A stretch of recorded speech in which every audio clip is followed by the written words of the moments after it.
Okay, forgive me for coming at you from my car, but there was one faintly unhinged thing that I really wanted to do in the Zoom session, so I'm going to share it with you now. So you recall we have an example human in the course, Archimedes C, born in 2007 in the greater LA area, and we're contrasting the culture in which Archimedes was raised with the culture in which our class hero Simi would have been raised in the Paleolithic era.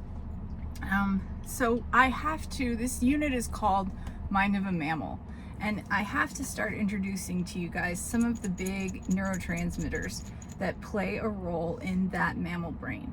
And we're going to talk more about neurotransmitters in, I believe, the third unit of the course, but in this unit we are introducing oxytocin, which is the hormone that mediates bonding in dyadic relationships. It's instrumental in childbirth and breastfeeding, and it was a big part of creating the parent-child bond that Archimedes grew up with. And this, incidentally, is my mom. So this is just a circle of oxytocin here. You'll get to know oxytocin in the reading on co-regulation, which is the last reading we'll have before our discussion day for Unit 1. But I want to give you a little teaser about what this hormone does before you even get to the reading. And I'm going to use one of our other core texts in the class, Glinda's Puppet Show, to discuss the difference between a human toxic X, like she had a specific guy she didn't want to text in her scenario, and a different sort of toxic X. So for the purposes of this course, I have two toxic X's. Nobody worry. It's not Archimedes' dad. He's an awesome guy who we're not going to discuss in the class simply because, as I have said time and time again, we do not have time to get into genetics. Where did I put my toxic X's? Okay, I'm putting safety goggles on for this portion of the demonstration because I choose to limit my engagement with these toxic X's.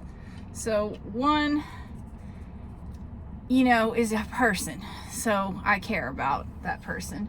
Another is just a substance that I said goodbye to in 2017.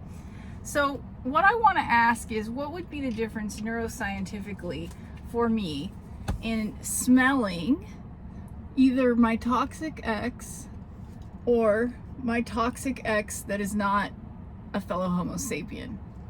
Okay, so one chemical is going to hit me if I smell either toxic X real hard, and that is dopamine. So dopamine is the neurotransmitter that fuels the reward network that causes every mammal to go after what it needs to survive. And that can be simple stuff like food and sex, but it can also be social status, all kinds of things in a mammal kinship group.